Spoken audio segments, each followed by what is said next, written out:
President Shevardnadze, Your Excellencies, the Ministers of the Republic of Georgia, Ambassador Shevardnadze and Mrs. Shevardnadze, the Honorary Consul of Georgia, Lan Benson, distinguished members of the Consular Corps, ladies and gentlemen. I wish to welcome you to this special event at Rice University's Baker Institute for Public Policy. Permit me at the outset to recognize and thank those organizations that have made today's program possible through their generous support and participation: Frontera Resources, the Shell Oil Company Foundation, and Enron. Almost 10 years ago, Edward Shevardnadze and James A. Baker III played historically significant roles as the Foreign Minister of the Soviet Union and the Secretary of State of the United States, respectively, in successfully managing a peaceful transfer to a post-Cold War era.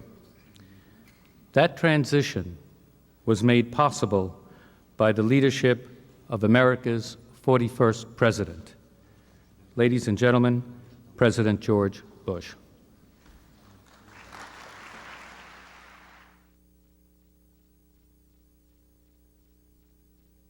Well, I'm truly sorry that due to a long scheduled trip to Cincinnati and New York, I'm unable to be with you today. But I couldn't let an occasion like this pass without offering my own warm welcome to Edward Shevardnadze on this, his visit to Houston and the Baker Institute. Jim Baker and I first got to know President Shevardnadze when he was Foreign Minister of the Soviet Union, and we quickly learned that he was somebody whose judgment and word we could trust. He and Jim Baker, in fact, became an extraordinary diplomatic team, working successfully on issues as varied as arms control, German unification, and combating Saddam Hussein's aggression in the Persian Gulf. They became fast friends and achieved unimaginable levels of Soviet-U.S. cooperation. And together they helped, as Mikhail Gorbachev and I were able to usher in the end of the Cold War in a way few had ever dreamt possible, peacefully. After he resigned as foreign minister in December 1990, Edward Shevardnadze could have retired to private life, assured of his place in history. But instead, he has continued to make history.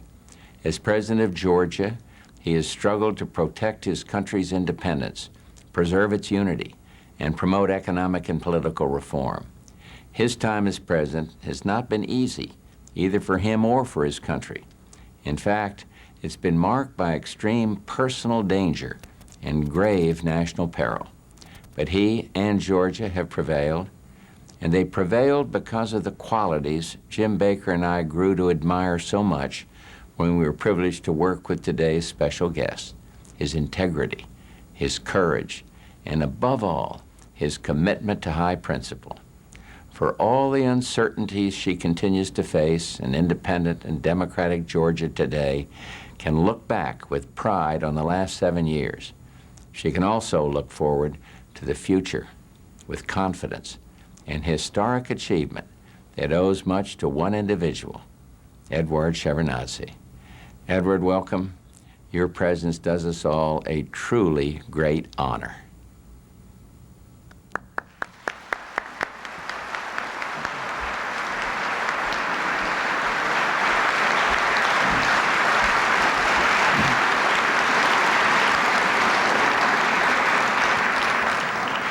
Ladies and gentlemen, I readily admit to a certain degree of bias when it comes to our honored guest tonight. First of all, he was my negotiating partner and counterpart, with whom, as President Bush has just said, I worked on various issues such as arms control, German unification, and the Gulf War. But by the end of our time together, he was a lot more than a respected colleague. He was and is a close friend for whom I had, and indeed still have, great affection. But whatever my personal biases, I'm confident that the historic record will back me up in my assessment of his character and of his leadership abilities. As Soviet Foreign Minister from 1985 until his dramatic resignation in December 1990, Edward Shevardnadze was one of the principal architects of Glasnost and Perestroika, and he was a leader of the movement for democratic reforms. He directed the policies that permitted a peaceful end of the Cold War. He, together with Mikhail Gorbachev, made and implemented the fundamental decision that the Soviet Empire would not be maintained through the use of force. In 1992, the Georgian State Council invited Edward Shevardnadze to his native Georgia to help restore peace and democracy following an uprising in northwest Georgia, where ethnic Abkhaz nationalists and military units of foreign mercenaries embarked on a policy of national cleansing, something we're familiar with as we watch the news today. And they ended up expelling 250,000 Georgians amid fierce fighting. With considerable personal courage and at risk for his life, Edward rallied the Georgian forces at the front, and then he negotiated a ceasefire. In 1995 elections in his native Georgia, his Citizens Union Party won a majority in the Georgian parliament, and he was then elected president of Georgia. He has introduced democratic and economic reforms to restore political stability and economic growth, and he has increased cooperation with other countries in the region. As Foreign Minister of the Soviet Union and President of Georgia, Edward Shevardnadze has been able to harness practical policies in the service of high ideals. That's perhaps the best definition I know of the word statesman. Ladies and gentlemen, we are really fortunate to welcome as our honored guest at the Baker Institute the President of the Republic of Georgia, my good friend, Edward Shevardnadze. Edward?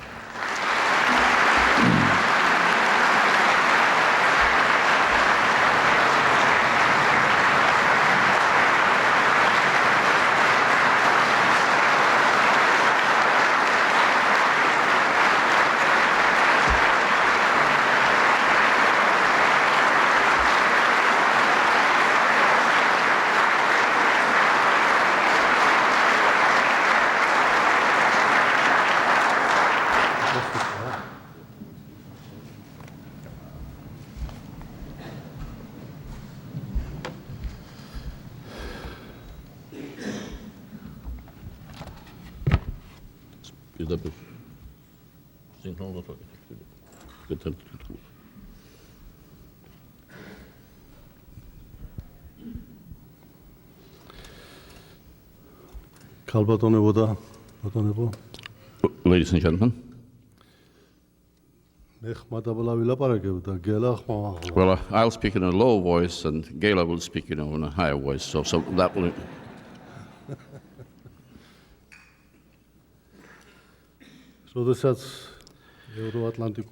When I began making preparations for the upcoming session of the Euro-Atlantic Partnership Council,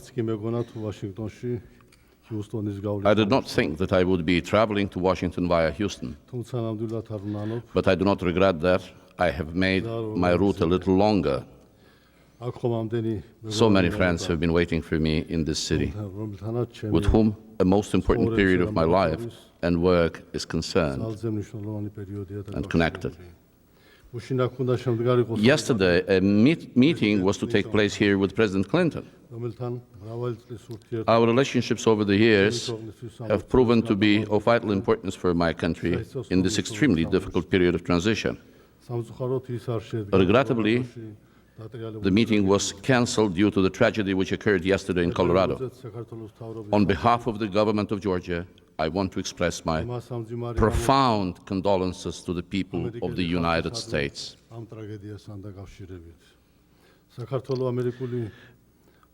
Georgia has been given continued attention by this administration, not only because America's political, economic, financial, and moral support plays a decisive role in determining the place of Georgia and the entire Caucasus region in today's world, but also because the direction in which the post-socialist world develops largely depends on the United States, its world outlook and vision of the future. განსაკუთრებითაა დამოკიდებული პოსტსოციალისტური სამყაროს განვითარების გზები.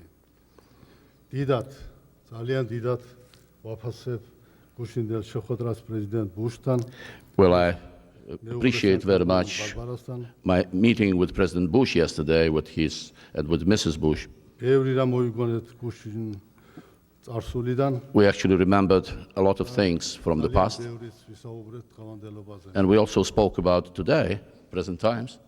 მე მინდა პრეზიდენტ ბუშს მოახსენო უცვლელი მადლობა იმ შესანიშნავი სიტყვებისა. And I also want to thank him for those wonderful words that he has just, told us.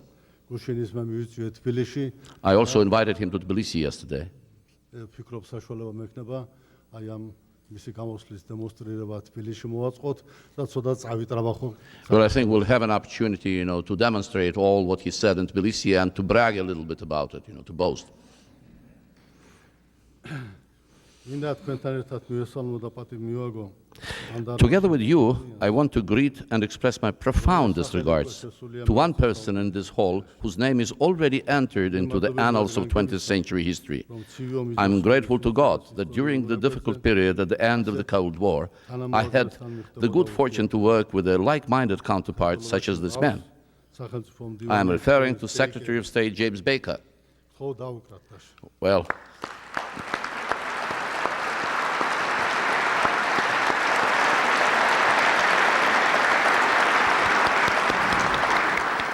მე მინდა მიმართო ყველა გამსწრეს ვიცი რომ I want to address all that are present here. როგორც ამერიკის Your pride in him is justified. He's a Texan who is also an outstanding American statesman. But believe me, you can also be proud of him, since together with President Bush, he was the first to extend a helping hand to a weak and helpless country, a new independent state just embarking on the road of democratic reform. That was my homeland, Georgia. Dear Jim, I recall in detail our every meeting, including, of course, the ones which took place here in Houston and Wyoming. I remember you coming to Tbilisi in the spring of 1992, a visit which no Georgian will ever forget. But I most often recollect our conversation at the Krasnoyarsk airport immediately following the aggression of the Iraqi dictator. Then the fragile post-Cold War order became subject to its most severe test. But we passed that test with dignity. I was remembering that conversation when the Dayton Agreement put an end to the tragedy of the newly independent Croatia and Bosnia-Herzegovina. And I remember it again now, when in those same Balkans, the humanitarian tragedy in Kosovo and the failure to comply with the demands of the international community have necessitated the use of force. I also remembered that meeting as Russian aircraft bombed the besieged city of Sukhumi in the Georgian region of Abkhazia. The present Abkhaz regime, which perpetrated ethnic cleansing and remains a particular favorite of those who want to hold sway over the Caucasus at any cost, continues to ignore with impertinence and impunity the multiple UN Security Council resolutions, final documents of the OSCE summits, and the will of the entire international community. This protracts a humanitarian tragedy involving hundreds of thousands of internally displaced people. Now a question occurs to me. For whatever I say now is certainly not a recipe, for further actions for anyone. It's just I'm voicing my concerns, I'm thinking aloud. For those of us who dreamed of transforming the world and exerted such effort, made such sacrifice to lay the groundwork for the new world order, how have we succeeded in reaching our desired ends? Let's put it in simpler terms, how accurately is our notion of a new world order reflected in today's reality? Well, certainly no one doubts that today's world is a different world. It's a new one. But just how orderly is it?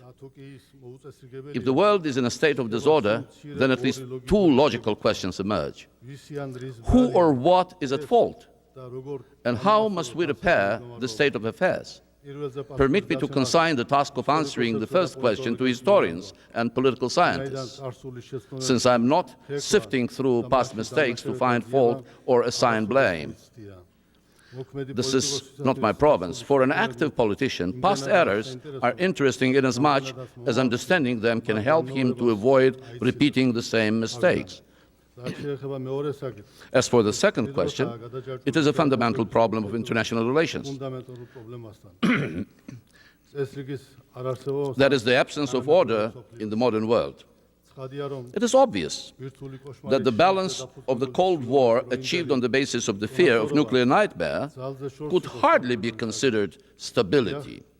Yes, it was an order of a kind, but an unfair one. It was stability, but a superficial one at best. This balance was reached at the expense of global confrontation. It was a peace, but one which compelled one American Secretary of State to declare, "There are things which are more important than peace." And when we determined to change this balance of terror, we were not naive idealists who hoped to reshape humankind overnight or liken the world to an individual state where public accord regarding fundamental principles is normally enshrined in the Constitution and a whole array of laws, where threats to public order are handled by law enforcement institutions in accordance with procedures accepted in the given society.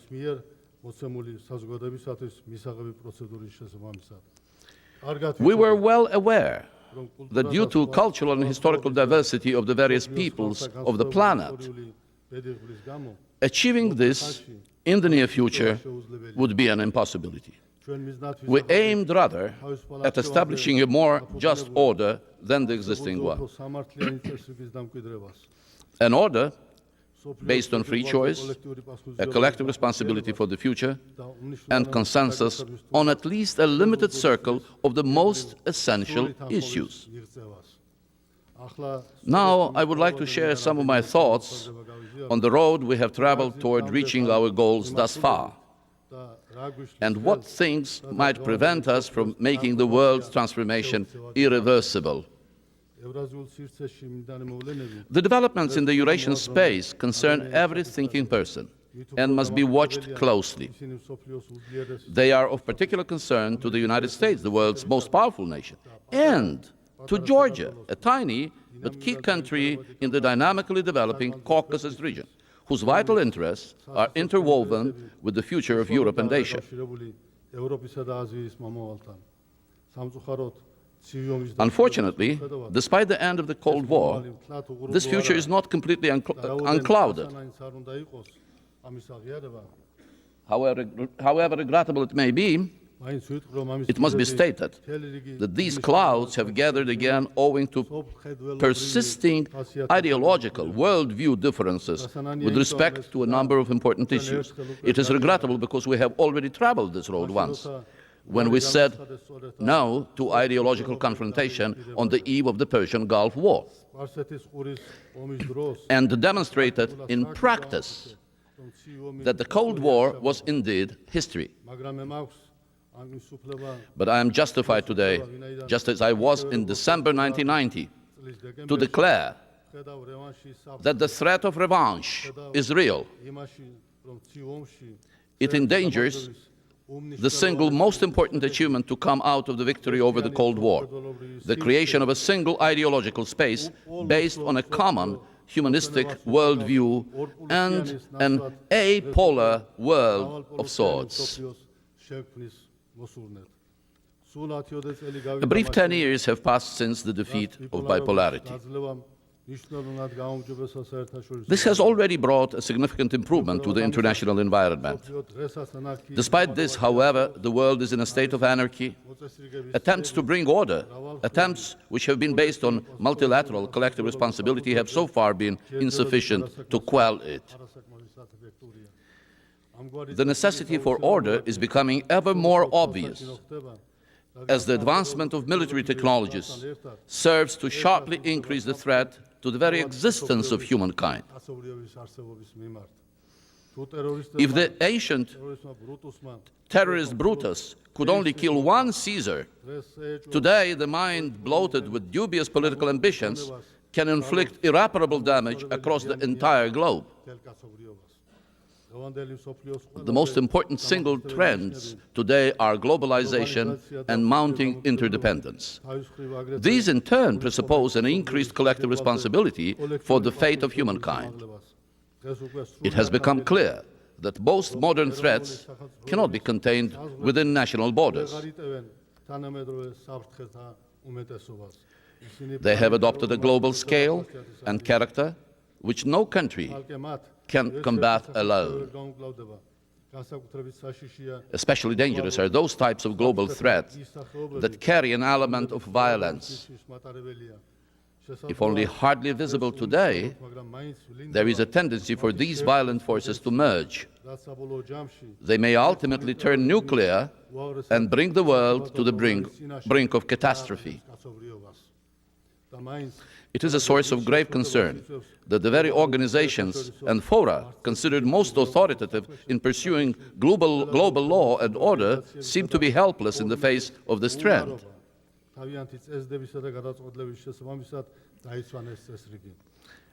Why is this?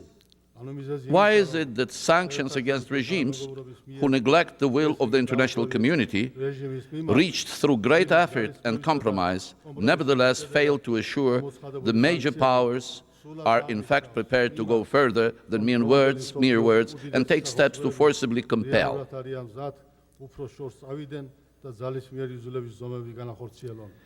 Declaring commitment to common principles is one thing. Actual commitment is another matter altogether. It can only be demonstrated by putting the words into action, as was the case in 1990 during the Persian Gulf crisis.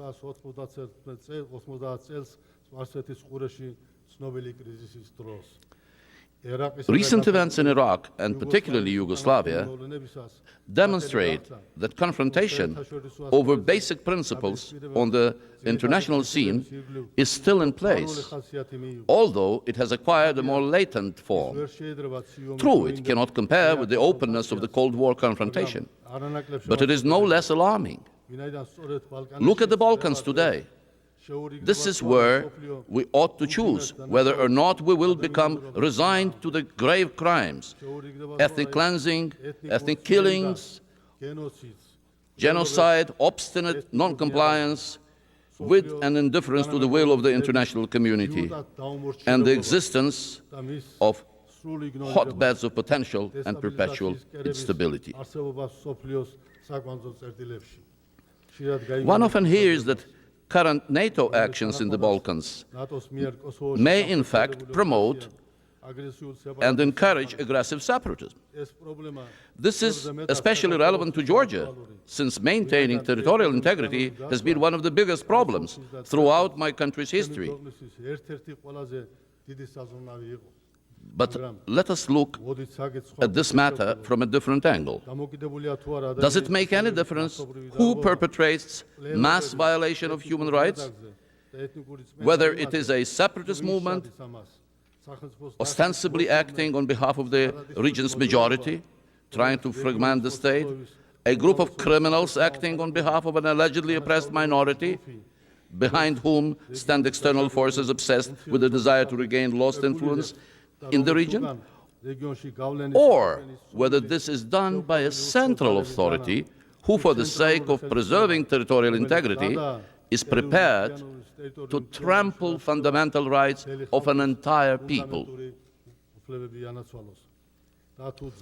If diplomacy, backed by force, suffers defeat, And if the joint use of force and compulsion do not yield desirable results, it will send a dangerous signal to other similar regimes in the post-Soviet space. As I have said above, it happens increasingly often that decisions are taken to denounce and sanction regimes which commit violations. Nevertheless, the body expressing the will of the entire international community, the United Nations, which must act as law enforcer, finds its hands tied by its own charter and insufficient political unanimity among permanent members of the Security Council. What is the solution? Aware of the dangers of anarchy and impunity, individual states or alliances, in certain cases, take the responsibility and use force. That is, do the dirty work to ensure compliance with resolutions passed by the UN Security Council and punish the disturbers of the peace.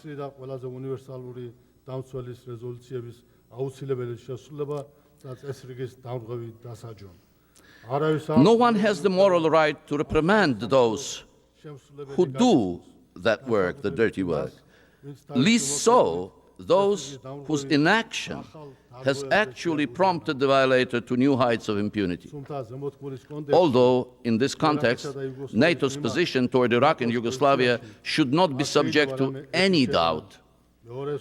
Such unilateral actions, on the other hand, and understandably, do not promote unity of the world in the face of formidable challenges. Moreover, perpetual disagreement around these issues can induce a recurrence of bipolarity.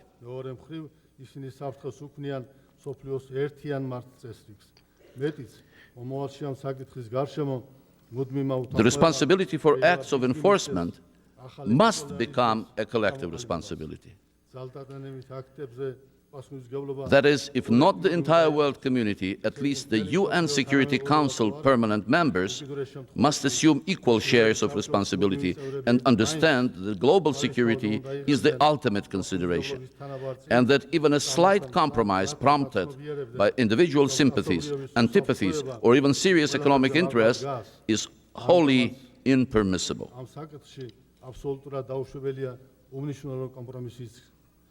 საკუთარი სიმპათიების, ანტიპათიების, ან თუნდაც სერიოზული ეკონომიკური ინტერესების გამო. სრულიად აშკარა. It is obvious now that rules adopted decades ago are no longer adequate to the present reality. The institution of the veto, which in itself is a positive thing, is nevertheless the product of an epoch when the world was sliced into two confronting camps. Two systems between which maintaining a balance was the most important problem. Neither is the composition of the Security Council expressive of today's reality. A growth in the number of permanent members is inevitable with the addition of world's major economic powers. Besides, if in the future the development of a mechanism ensuring timely and unconditional compliance with the decisions of the international community, including the Security Council resolution, does not become possible, the world will cross the line and enter a zone of rampant anarchy, whence the only road is that of annihilation.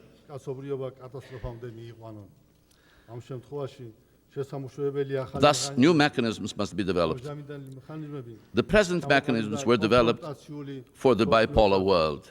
The transition from the Cold War to the New World Order, a passage which may last even decades, requires completely new instruments. Yet Georgia and other small countries cannot indulge in the luxury of inactivity during this transition period, merely waiting for global harmony to set in. On the whole, the post-communist space is one of the weakest links in the chain of global international security today. If the newly independent countries further fail to evolve into stable states, This will pose a threat not only to those peoples living within the post-communist sphere, but to the entire world. Also, what cannot be established on a global scale can more easily be implemented on a regional level. It is the regional cooperation, perhaps integration, that should become the action plan for the newly independent states in today's not very orderly world. Thus, for these small countries, the answer to one of the most commonly asked questions, what shall we do, is obvious. Unite around your common interests. This will enable you to make the environment in which you exist more stable, predictable, and fair.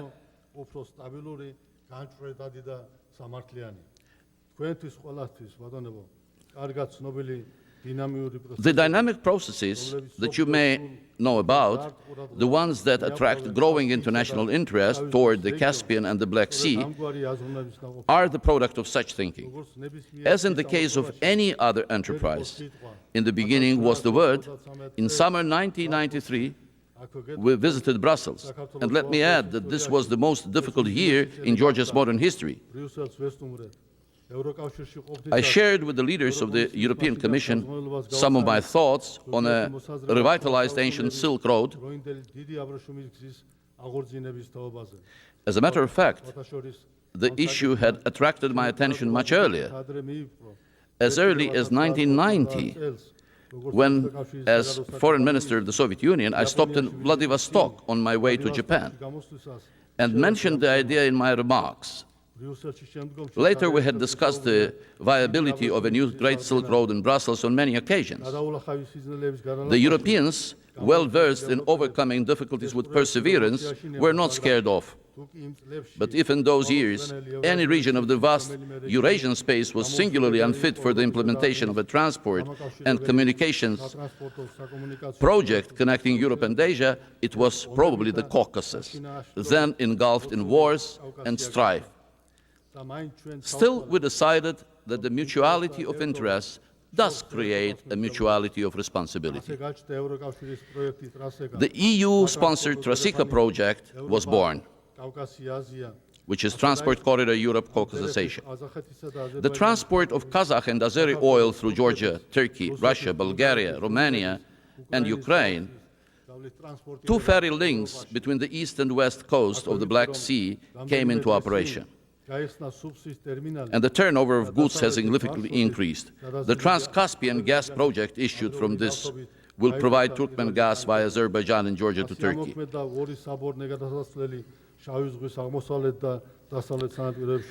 The first phase of creating a single space of common interest was crowned at the last year's summit of the revived Great Silk Road countries in Baku,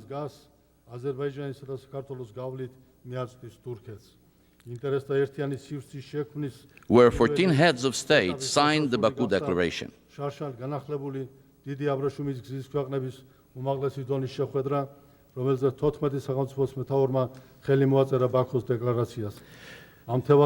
Coming back to the transit corridor, let me remind you that the American Congress is currently considering a piece of legislation called the Silk Road Strategy Bill, introduced by Senator Sam Brownback and his colleagues.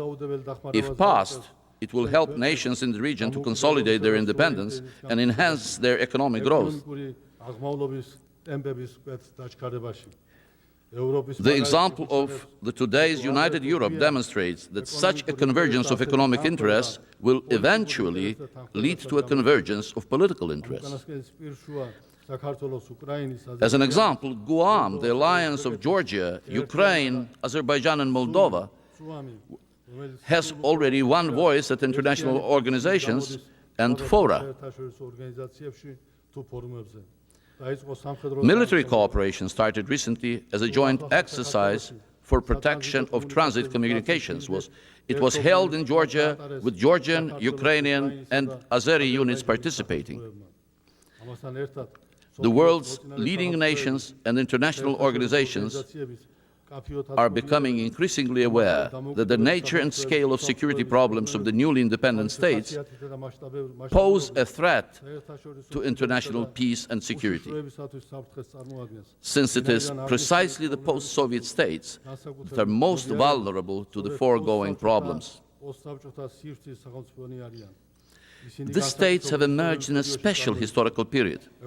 Along with economic difficulties, they face the enormous and complex task of building their statehood at a time when the erosion of a traditional nation-state has already begun. However, no matter how we assess the future chances of the traditional nation-state and the transformation it currently undergoes, it is clear that for the time being, this form of political organization is the only one capable of guaranteeing the inviolability of forms of ownership and internal security of a nation. It is also the sole actor in global and regional integration processes, thus contributing to international security. Therefore, the newly independent states of the post-communist and post-Soviet space require special attention and assistance in the process of nation building.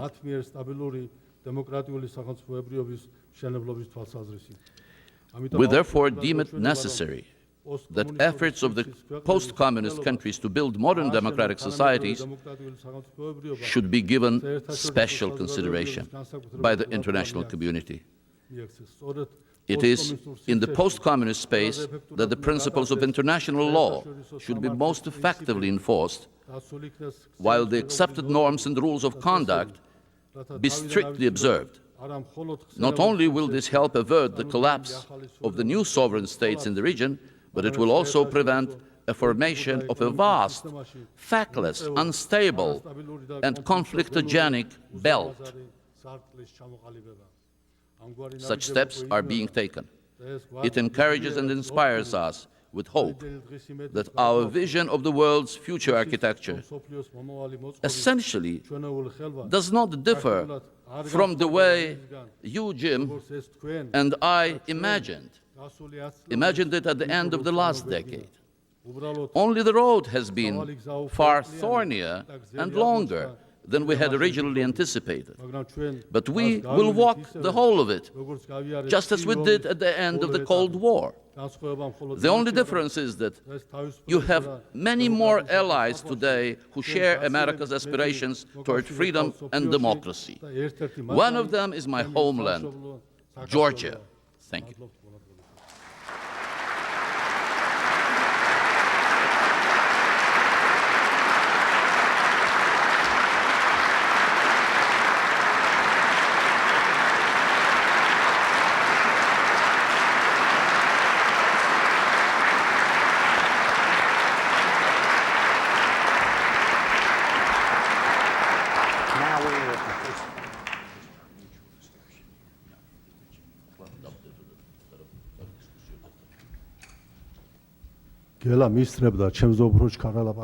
Well, she's always accusing me of, just harrying, a little bit.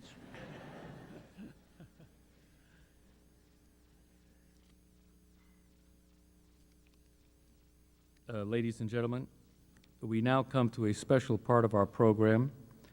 This is the very first time that both President Shevardnadze and former Secretary Baker will appear in public to engage in a unique dialogue about their roles in bringing the Cold War to an end and their insights on that critical period in history. I now turn the program over to Mr. Baker, who will initiate the discussion with our honored guest. Mr. Baker. Thank you, Ed. Eduard, we worked together at a time of revolution, war, and peace. As I put it in the book I wrote about my 4 years as Secretary of State, I think it was really a hinge of history. At a time when the world, as you and I had known it all of our adult lives, changed, and changed irrevocably. So when we were when we learned we were going to be honored with your presence this afternoon, we started thinking about what might be of interest to our audience, and we thought that perhaps if you and I just shared a few reflections about some of the events of those years, maybe you could tell me what it was like, what you were thinking from your end. I can tell you what we were thinking from the end of the United States of America, and we could perhaps revisit and learn a few things from each other as we did. Now I want to start in 1989, almost 10 years ago, in September, because I think one of the first steps that you and I made moving from confrontation to cooperation to partnership was when we invited you to a ministerial meeting outside of Washington, D.C., in the state of Wyoming. If you will remember, the normal U.S.-Soviet ministerial meetings were heavily structured and very formal affairs where, generally speaking, each foreign minister read from his prepared notes and not too much was accomplished. You will also remember, I know, that you Soviets were restricted here in the United States to within 25 miles either of your mission in New York at the United Nations or your embassy in Washington, and you therefore never had any chance to see any parts of the United States of America. So we came up with the idea of having a ministerial outside of Washington. Now, I remember that it was your idea to fly out there on my airplane because my airplane wasn't as big as your airplane. And the airport where we landed in Jackson, Wyoming, would not take as large a plane as you had. But what I really remember about flying out there with you on that trip is that for the first time you raised, in a very serious and concerned way, the nationalities problems in the Soviet Union. And we talked, you brought an economist with you, and we talked at length about what was required to achieve a free market status for an economy that had never known the free market.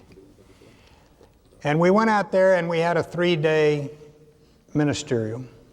We made significant progress, I remember, on arms control, broke through some long-standing taboos, both on chemical weapons and on sea-launched cruise missiles, holding up a START agreement and so forth.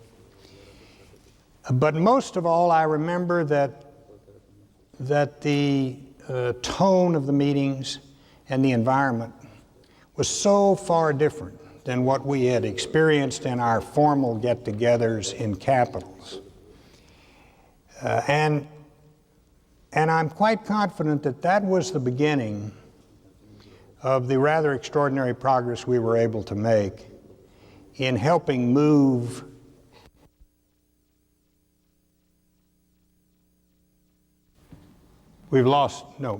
move the Cold War to a peaceful.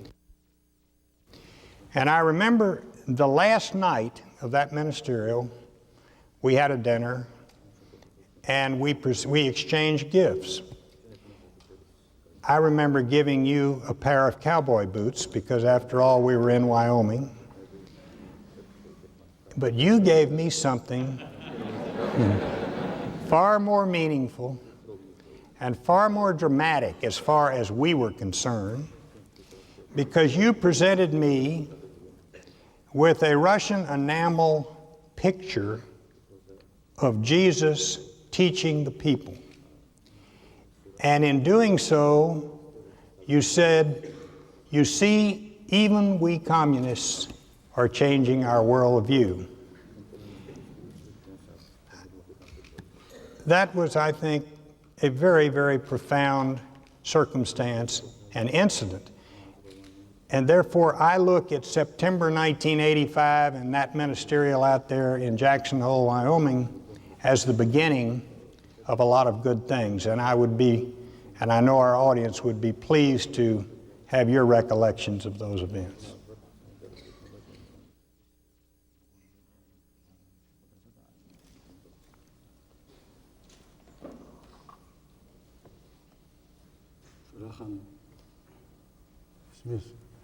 It's okay. ახან მოგონებებში წავედით. ესე იგი ასაკში ვართ. Well, since we began reminiscing, it means that we have already advanced in age a little bit.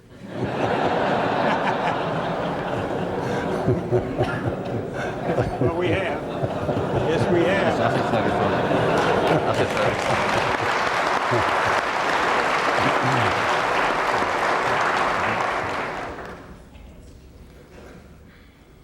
მე როგორც მოგახსენეთ, ვამაყობ იმით, რომ ერთად ჯიმ ბეიკერთან ერთად ვემსახურებოდი დიდ საქმეს. Well, I have already told you that I'm very proud that together with Jim Baker, I served a very important big cause. დასავლეთსა და აღმოსავლეთს შორის ცნობილი დაპირისპირების დაძლევას. This was to overcome this very notorious, I would say, confrontation between East and West. და კაცობრიობის გადარჩენას ატომური კატასტროფისაგან. And to save the world, to deliver it from nuclear catastrophe. მე ჯიმთან ურთიერთობა დავიწყო უკვე გამოწვეულმა კაცმა. Well, I was already a well-weathered man when I began, my relations with Jim. მანამდე იყო შულცი, იყო რეიგანი. Because there was Schultz before him, and there was also Ronald Reagan.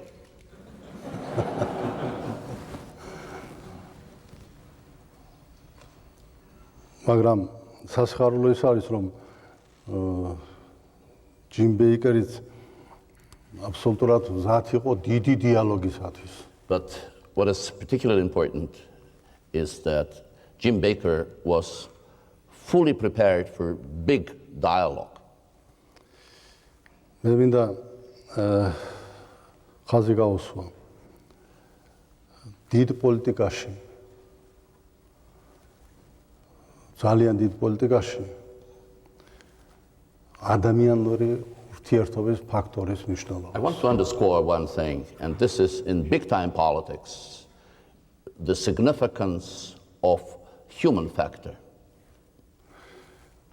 მე მოვედი საგარეო საქმეთა მინისტრის პოსტზე პარტიული ფუნქციონერი, დამწვარი მარქსისტ-ლენინი. Well, I became the Minister of Foreign Affairs. I was appointed the Minister of Foreign Affairs after having been a Communist Party functionary, what I would call myself an inveterate communist, probably.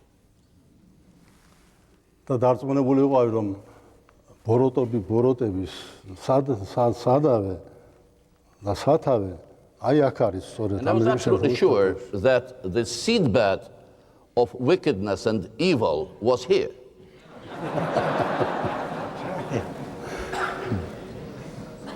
ყველაფერი დაიწყო ადამიანურ ურთიერთობით. But everything began actually from our human relations, the relations on the human level. როგორც ვითხარით, ჯერ იყო შულცი, არ შემიძლია არ გაიხსენო. Well, and I told you that there was George Schultz first, and I cannot help remembering him. მაგრამ ის იყო მოთელვა. But that was, just the beginning, and probably this was just as what you do, before you do you begin playing the game, the real game.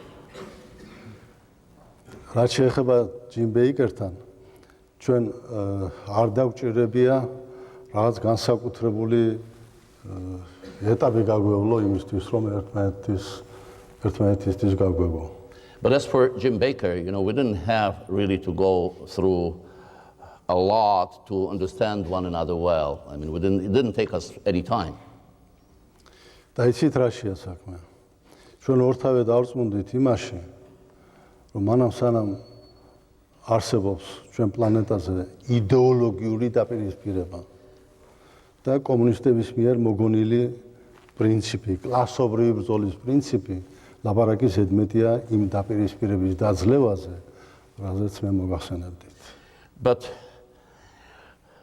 there was one thing in common. We both understood and we knew quite well that there would be no way to overcome the confrontation unless we first overcame something that communists considered as a sacred cow, something very important, and this was the class approach to international foreign policy and the class approach, to anything.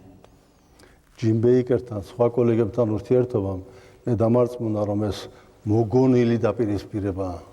Well, in my relations with Jim Baker and with other colleagues, I came to understand that this confrontation was an artificial one, that was just all made up.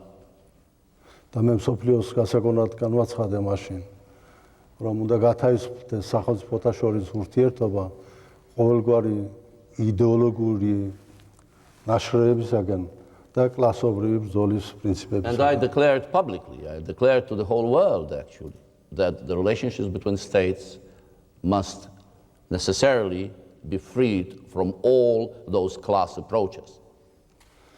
ჩვენ თავისუფლად ამოვისუნთქეთ. And this was a sigh of relief, that all of us felt. მიამაღება, რომ ჯიმ ბეიკერი ჩემი ოჯახის მეგობარია. And I'm proud that Jim Baker is the friend of my family.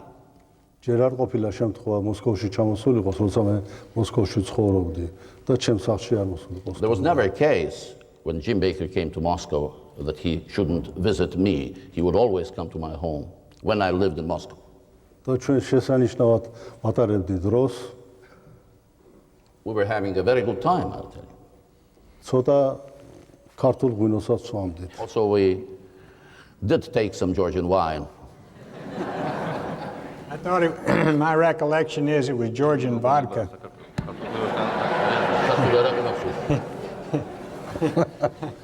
ამას რასაც ვამბობ, სუზანი დამიდასტურებს ყველაფერს. Well, and Susan will corroborate whatever I'm saying.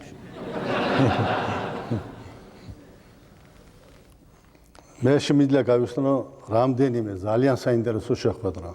Well, I can remember a few very important and very interesting meetings. თუ დრო გაქვთ თქვენ If you have time, I don't know if we still have time.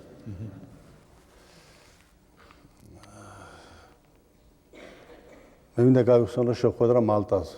Well, I want to remember meeting on Malta. Yeah. აი დღეს პრეზიდენტი ბუში გამოვიდა, რამდენიმე თბილი სიტყვა თქვა ჩვენზე და ჩემზე. Today we heard President Bush, say a few warm words about both of us. მალტაზე გვინდოდა ორიგინალური შეხვედრა გამართულიყო. ჩვენ რუსები ჩავედით გემით, რომელსაც ქვია მაქსიმ გორკი. Well, we wanted to have a very original meeting in Malta, and we, the Russians, we came to Malta on a ship that was called, on a boat that was called Maxim Gorky. პრეზიდენტი ბუში და ბეიკერი ჩამოვიდნენ კრეისერით. And President Bush and Mr. Baker, they came on a cruiser.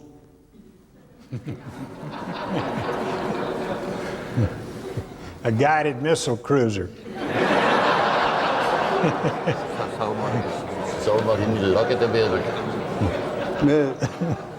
მე გეტყვით ახლა როგორც იომეს.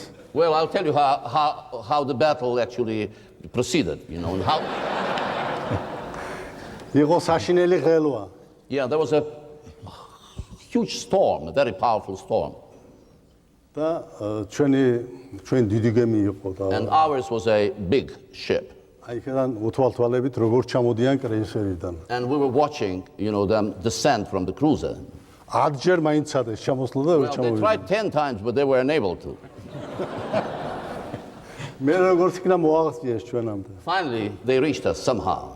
და მართლაც ეს იყო ისტორიული შეხვედრა. And that was really a historic meeting. დღეს მე და ჯიმმა გავიხსენეთ We were remembering it today, actually, when we met earlier. ჩვენ ბევრი ვიშრომეთ იმისათვის, რომ ის შეხვედრა შემდგარიყო და ისე დამთავრებულიყო, როგორც We had worked a დამთავრდა. lot for that meeting to take place and to end the way it did. აი შეხვედრის დასასრულს ბუში და გარბაჩოვი ადგენდა, ხელი გაუწოდეს ერთმანეთს და უთხრეს: ამ იერიდან ჩვენ მოწინააღმდეგენი აღარა ვართ. At the end of the meeting, Bush and Gorbachev shook hands and they declared, from now on, we are no longer adversaries. ჩემთვის და ალბათ მთელი მსოფლიოსთვის ეს იყო ისტორიული წუთები. For myself, and probably for the entire world, those were historic minutes, ეს იყო moments. ცივი ომის დამთავრების დაწყება. That was the beginning of the end of the Cold War. მე გავაგრძელო რა მოხდა? Shall I continue? Shall I say what happened? Let me.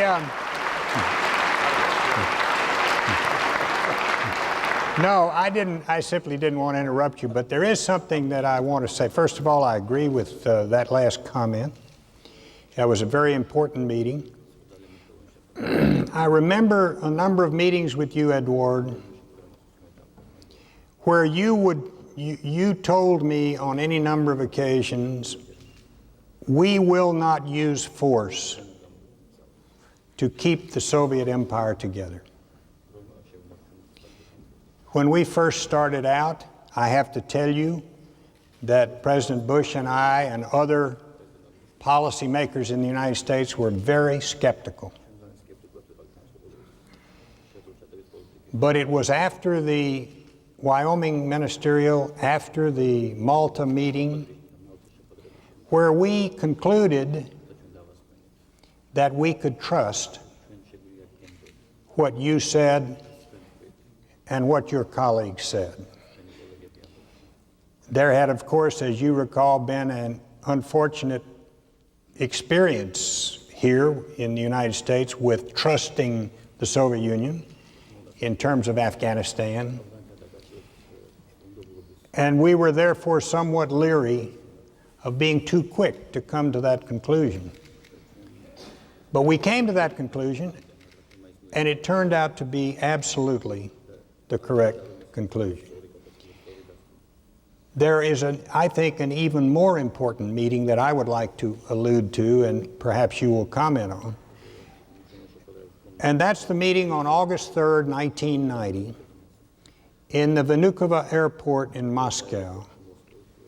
The day after Saddam Hussein invaded Kuwait, when I flew to Moscow, and we stood together, shoulder to shoulder, and condemned that invasion, and both supported an arms embargo on Iraq. Never before, of course, had the United States and the Soviet Union cooperated in any kind of a political statement or action against one of the allies of the other. But you did that. You did it against the advice of many strong Arabists in your foreign ministry. It was an extraordinarily courageous and difficult decision for you to make. As I recall it, President Gorbachev was traveling somewhere and you could not even get his approval, but you did it nevertheless because, as you told me at the time, it was the right thing to do. That was the key, I think, one of the keys, again, to a peaceful end of the Cold War. Because from then on, throughout the period of the Gulf War, the United States and the Soviet Union were pretty much together. They did not see everything exactly the same way. You will remember the incident with the Iraqi ship sailing toward an Iranian port, and everybody in the United States government wanted to blow the ship up because we had put this embargo on the transport of oil from Iraq, the export of oil. You called me and you said, please give us 2 or 3 days. Let me see if we can't work this out with Baghdad. And Fortunately, President Bush agreed with that. We were able to give you the 2 or 3 days. The American military did not take the ship out. And the Soviet Union and the United States worked that way throughout the period of the Gulf War. If we had not been able to give you the 2 or 3 days, I think the entire international coalition that was put together to eject Iraq from Kuwait would have dissolved at that time. That happened because of one man, and he's right up here on the stage with me.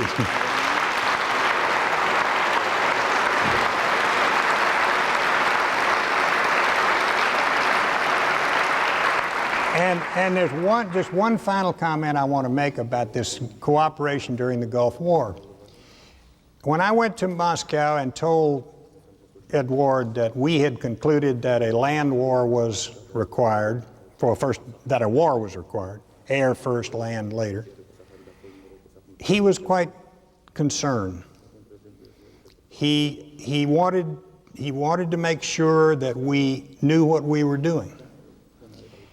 And he questioned us. He said, "This is the 4th biggest army in the world. Do you know what is involved in doing it?" And so I cabled back to Washington and I asked the president for permission to have him briefed by the general traveling on my airplane from General Powell's office, and briefed on the exact nature of our war plans against Iraq. Here we were, the United States was briefing the Soviet Union on its military strategies. There was a lot of nervousness back here in the United States about that, particularly at the Pentagon, but President Bush again said, yes, that's the right thing to do. We need to keep the Soviets on board. And I remember that meeting vividly. დიდი მადლობა. მე მაინც მალტას დაუბრუნდები. Well, I'll go back to Malta anyway.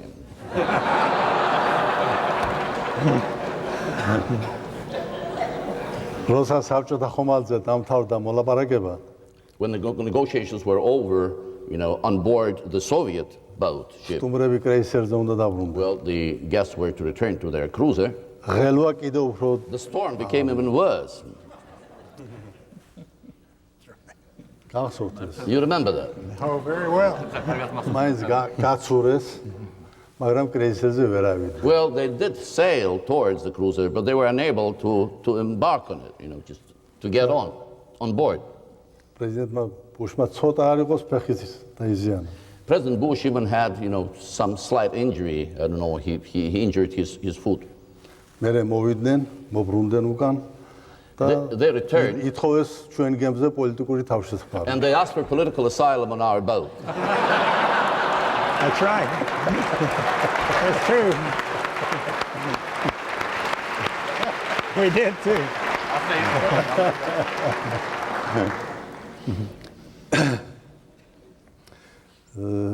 მე ჯიმს ვეთანხმები იმაში, რომ თავარი იყო ნდობის ატმოსფეროს შექმნა. I agree with Jim that the most important thing was to create the atmosphere of confidence, of mutual confidence. აი იმიტომაც იყო მნიშვნელოვანი ურთიერთობა ადამიანებს შორის. That is why, the relationships on human level were so important. თქვენ წარმოგიდგენიათ აი ეს რაც მან გაიხსენა ახლა. მე მართლა ხარი დაუჭირე აგრესორის წინააღმდეგ ყველა ღონისძიების გატარებას, კუვეიტის წინააღმდეგ, კუვეიტში შეჭრის წინააღმდეგ ღონისძიებებს, მაგრამ მე არ ვიყავი დარწმუნებული, რომ ამ ოპერაციას წარმატება ექნებოდა. Well, I really supported every, whatever suggestion came there in support of the operation against the aggressor, against, the aggressor who tried to occupy Kuwait. But I was not absolutely certain that the operation would be successful at the moment. და მე მართლა უთხარი ჯიმის. And I really asked him. მოხდა საოცარი რამ, წარმოვიდგენია? Asked him about, what they were really planning, and something very unusual happened. გუშინდელი მტერი Someone who was enemy yesterday, ამერიკის შეერთებული შტატების სახელმწიფო მდივანი ჩაუფრინდა მოსკოვში. The State Secretary of the United States arrived in Moscow გენერალთან ერთად together with the general. და მე ხამის 2 თუ 3 საათზე მაცნობს გეგმას, 2 a.m., we sit together and they're showing me all the plans, all the maps, how they are going to operate there. სადღაც იომი. So where was the Cold War? At that point, there was none of it. ჩვენ ორთავე სახელმწიფო იბრძვის სამართლიანობისათვის. Because both the states at that moment were actually fighting together for justice and for fairness in international politics. კარგი იქნება ეხლაც რო ასეთი ერთობა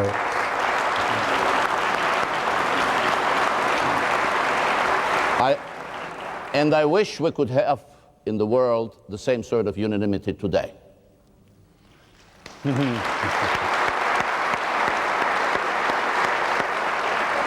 ჯიმა გაიხსენა ვაიომინგი მე განსაკუთრებით დამახსოვდა. Jim remembered Wyoming, and he recalled our stay there. And I'll tell you that I have a very particular, memories and very good memories associated with that place.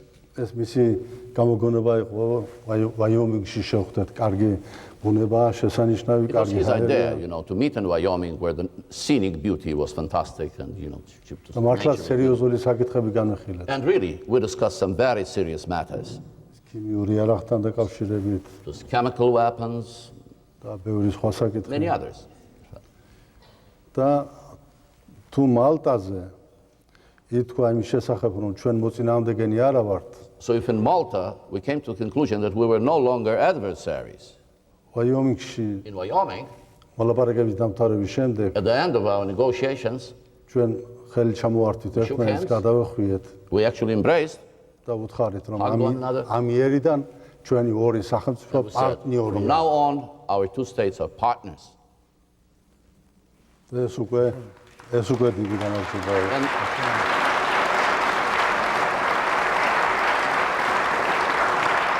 მაგრამ that was an important victory. ყოველთვის თანასწორობას არ იცავდა ჯიმი ჩემთან ურთიერთობაში. But he didn't always observe, the principle of equality in his relationships with me. როცა დავამთავრეთ მოლაპარაკება, მე წამიყვანა I'll სათევზავა. tell you why. Because when we were through with the negotiations, he took me fishing. შევედით დინარეში, არა, ჯექმები და ყველაფრით. Yeah, so we entered the water, we had the high boots and things. 2 საათი ვითევზავეთ, 2 საათი. And we fished, we did our fishing there, and it lasted about 2 hours. მე რა თქმა უნდა ვერაფერი ვერ Well, დავიჭერე. quite naturally, I didn't catch anything. და ჯიმა სადღაც აღმოაჩინა ამოდენა ლიფსიტა. And Jim, I don't know where he found a small, tiny fish like this, and he caught it. მე მგონი მიმული ყავდა სადღაც. I'm not certain that he didn't have it tied, down there to the bottom. შემდეგი შეხვედრა იყო ბაიკალზე. And the next meeting was on Lake Baikal. ეს არის სამ პლანეტის საოცრება This is მართლა. one of the wonders of this planet, in Siberia. თუ ვინმე არ ყოფილა, ყველას რჩევასვაძლებ Well, I ნახონეს. recommend, I actually advise you to see it if you haven't been there. იქ ვითევზავეთ, And იქაც. we did some fishing there too. სუთევზაობაში ვატარებდით As დროს. you see, what we did mostly was fishing. On Lake Baikal. იქ გადაუხადა სამაგიერო. Well, so finally I retaliated or took revenge there. ისე ზონაში შევიყვანე, სადაც ერთო თევზი არ I ყოფილა. brought him to a particular zone where there was no fish. That's true. That's absolutely true. That's very true. But we ended up catching 2 fish finally. And when we got back to the docks for the mandatory photo opportunity, Edward was very quick to grab the smallest one and stick the biggest one in my hand so that I could hold up the bigger fish and he had the smaller fish.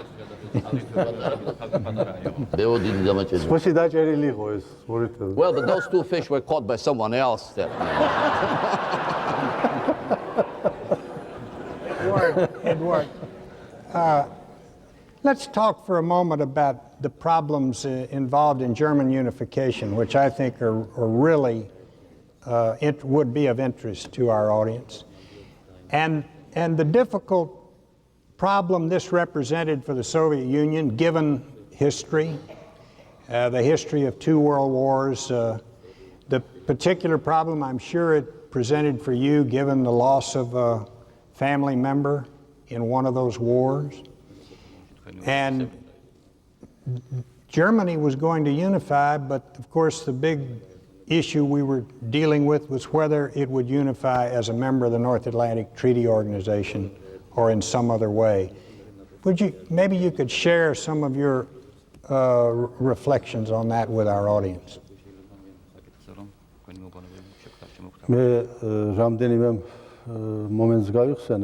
I'll remember some moments probably associated with that. მუშაობა ფაქტიურად, პრაქტიკული მუშაობა გერმანიის გაერთიანებისათვის დაიწყო მექანიზმის 2+4 შექმნით. Well, the practical work on German unification began first by this formula of 2+4. ჩვენ კანადაში ვიყავით We were in Canada და ვიხილავდით საკითხს, აი გამჭვირვალეცა, and we were discussing the ესე უიარაღოცა open skies problem. და უცებ გამაკვირა მოულოდნელად ჩემთან მოვიდა ჯიმი და თქვა რა სიტყვი, რომ დავიწყოთ მუშაობა სერიოზულად მინისტრებმა გერმანიის გაერთიანების And I was a little bit surprised when Jim came, and asked me, what do you think if we start, we, the ministers, begin working on German unification? ეს ის დროა, როცა აღმოსავლეთ გერმანიაში უკვე დემონსტრაციები იმართებოდა. This is the time when there are already demonstrations staged in East Germany. და ჩვენ გონებითაც და სხეულითაც გრძნობდით, რომ რაღაცა უბედურება უნდა დაატრიალდეს. And both in our mind and probably also viscerally, we did feel that something was going to happen there. აი მაშინ შევიკრიბეთ მინისტრები და გადავწყვიტეთ, რომ დავიწყოთ მუშაობა ამ თემაზე. Rather, something was brewing. So this was the time when we, the ministers, came together and began working on it. პირველი შეკრება იქვე ჩატარდა. Well, the first meeting actually took place there in Canada. რა თქმა უნდა, მონაწილეობდა გენშერი, Well, Genscher took part, naturally. საფრანგეთის საგარეო საქმეთა მინისტრი როლან დიუმა, French Foreign Minister Roland Dumas, ხორდი ინგლისის Douglas Hurd of United Kingdom. და მაშინვე გადავწყვიტეთ, რომ დაემატებოდა კიდევ 2 მინისტრი. And it was then that we decided that 2 more ministers would take part in it. მათ შორის გერმანიის დემოკრატიული რესპუბლიკის, ესე იგი სოციალისტური Well, გერმანიის one of them being, the foreign minister of the German Democratic Republic, or the East- წელიწადი Eastern Germany. წელიწად ნახევარზე მეტი მიმდინარეობდა მუშაობა. For 1.5 years, actually, the work was conducted in this direction. ყველაზე ძნელი იყო საბჭოთა კავშირის დაყოლიება. Well, certainly the most difficult thing was to persuade the Soviets, და ეს ასევით გასაგები მიზეზების გამო. understandably. დღესაც ბევრი გვაბრალებს, რომ გერმანიიდან გამოიყვანეთ ჯარები და ამით ფაქტურად განვაიარაღეთ სოციალისტური ბანაკი. Well, we're still accused, of having withdrawn the army from Germany and thus actually disarming what was called the socialist camp. შეხვედრები იყო მოსკოვშიც, ბონში, ბერლინში There were meetings in Moscow, Berlin, Bonn, და უნდა გითხრათ, ყოველთვის ასე თკბილად არ მიდიოდა ჩვენი საუბრები. and our conversations were not always so sweet as we have it today. ჩემს უგან ხო პოლიტბიურო იყო. You know who stood behind me? This was the Politburo of the Central Committee of the Communist Party. და ყველა გამოსვლა, ჩემი გამოსვლა უნდა დაემტკიცებია პოლიტბიუროს. And each report or each speech that I made, there, well, all of my remarks had to be first approved by the Politburo. როცა ერთ-ერთზე ვიყავით, საუბრობდით. Well, in private, one-on-one, we talked. თან გავიხედავდით. And also we looked around, I should interrupt I should interrupt here and say that what Ed Waters just told you is absolutely true in terms of this being probably the most difficult issue that we had to grapple with, because there was substantial resistance to the idea of Germany in NATO. And we would have our private meetings and talk very frankly.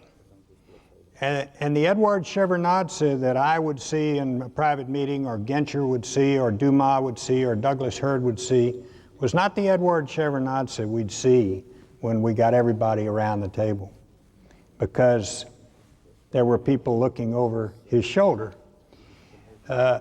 who made it much more difficult for the Soviet Union to come to the position that, yes, Germany should be unified, and it should be unified as a member of NATO, rather than being a loose Germany in the heart of Europe, or a neutral Germany in the heart of Europe.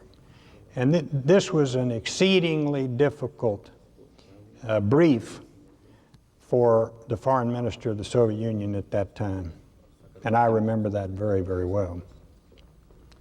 როცა ყველაზე რთული საკითხი წდებოდა სწორედ ნატოსთან დაკავშირებული თვალსწრაფი ჩვენი შეხვედრა იყო მაშინ ბერლინში. But when the most difficult question actually was being decided, and this was related to NATO and NATO membership, you know, I think that meeting took place in Berlin. ამ შეხვედრას წინ უძღოდა ჩემი და გენშერის მოგზაურობა ბელორუსიაში, სადაც ჩემი ძმის საფლავია და ამ საფლავის And that meeting was preceded by our joint trip with Mr. Genscher to Belarus or Belarusia, you know, where there is the grave of my brother who died in the Second World War. რა თქმა უნდა ჩვენ ვისაუბრეთ ამ თემაზე. Well, naturally enough, we spoke about it. და მე როგორც ჩანს გენშერმა უთხრა ჯიმ ბეიკერს, რომ ყველაფერი კარგადაა, შევარდნაძე სწორ პოზიციას, კარგ პოზიციას დაიკავებს. And it appears that Genscher had already told Jim Baker that everything is okay. I think Shevardnadze is going to take the right stance. მაგრამ როცა ბერლინში ეს შეკრება გაიმართა, ეს მექანიზმი 2+4, 4+2, იქ ჩემი გამოსვლა იყო პოლიტბიუროზე დამტკიცებული ძალიან კაცრი. But when we convened in Berlin, really, you know, on this mechanism, or according to the mechanism of 2+4, well, I had a very, very, I would say, hard-line report there, because it had been approved and actually, you know, composed by the Politburo. თითქმის შეურიგებელი. And it was irreconcilable type of a, you know. ჯიმი წერს გენშერს. And Jim wrote a small note to Genscher. ვერ გამიგია რა ხდება. I can't understand what is happening. That's right. გენშერი პასუხობს. Genscher replies, ფასადია. this is all facade. That's right. I remember that. და მე მართლა და თანდათანობით დავძლიეთ და ეს დიდი ისტორიული ამოცანა გადავწყვეტ. And gradually we really overcame, and the big historical task was, რა თქმა უნდა ჩვენი პრეზიდენტების ხელმძღვანელობით. well, certainly we were guided by our presidents.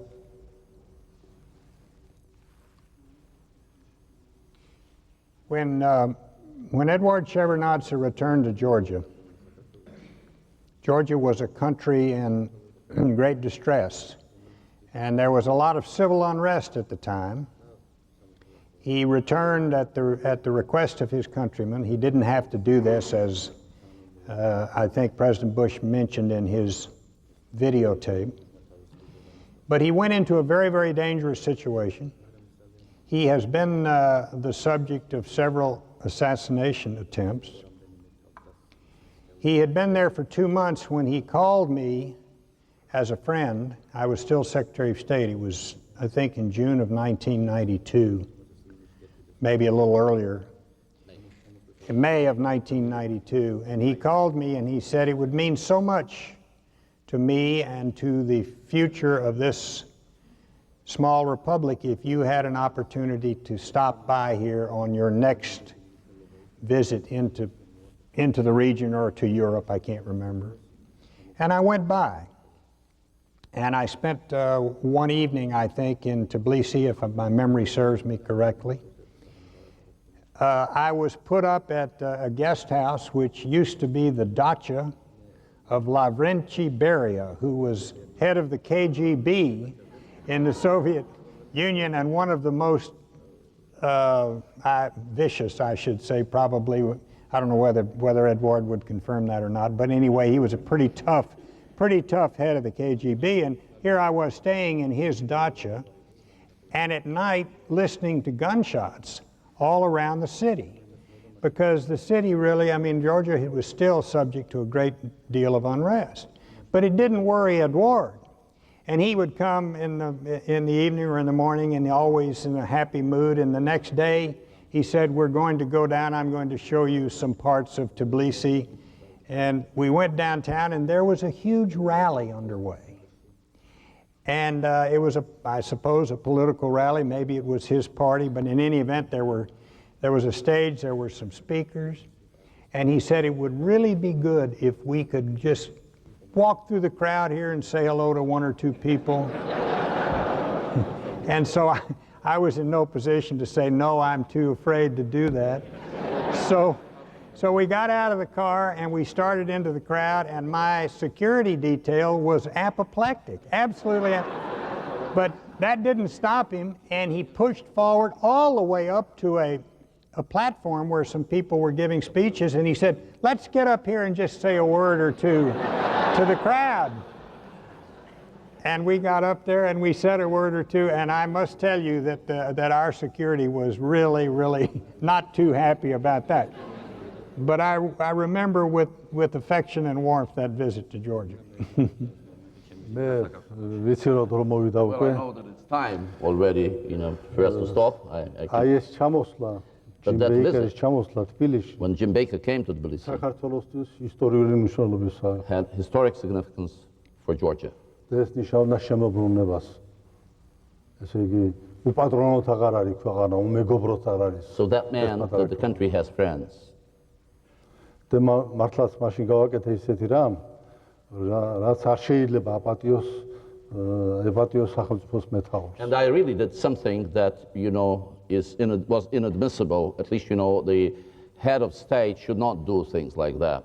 ცენტრალურ მოედანზე ტარდებოდა უზარმაზარი There was a მიტინგი. huge rally, really huge mass rally in the central square of the city. 50,000, 60,000 There კაცი were იყო probably about შემდგარი. 50,000 or 60,000 people gathering. და ჯიმს უთხარი, შევიდეთ And ახლა I და told Jim, ტრიბუნაა და ავიდეთ ტრიბუნაზე. let's go and, walk onto the platform and ვერაფერი ვერ be exposed. მითხრა. გავარღვიეთ, მივდივართ, დაცვა უკან მოვგდება. So we walked through the crowd, and the security detail, they were just running after us, but it was very difficult for them to follow us. ჩემი დაცვა მეუბნება. And- რა შვები, ეს არის ისტორიული შეცდომა. My security man, they were telling me, hey, what are you doing? This is a historic mistake.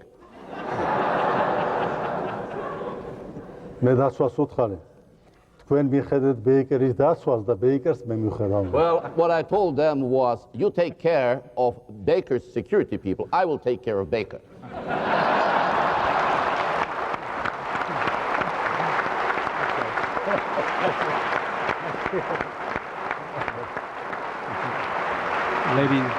აი, ჯიმ ბეიკერმა, Ladies and gentlemen, ჯიმ ბეიკერმა წარმოთქვა მართლა შესანიშნავი And Jim სიტყვა. Baker gave a wonderful speech ის there. ჩაწერილია და როცა ის ჩამოვა საქართველოში, ის და სუზანი მას ამ სიამოვნებას არ მოვაკლებთ, რომ ერთხელ კიდე გავახსენოთ. Well, the speech was recorded, and we have that, and when Susan and Jim come back to Georgia, they'll listen to it again. I think they'll ასე რომ ამ შვიდი და დალეგებული ქვეყნიდან აღმოჩნდა პირდაპირ რევოლუციურ სიტუაციაში. So he came from this quiet, calm country like the United States, right into the storm of the revolution. ladies and gentlemen, join me in applauding this extraordinary dialogue.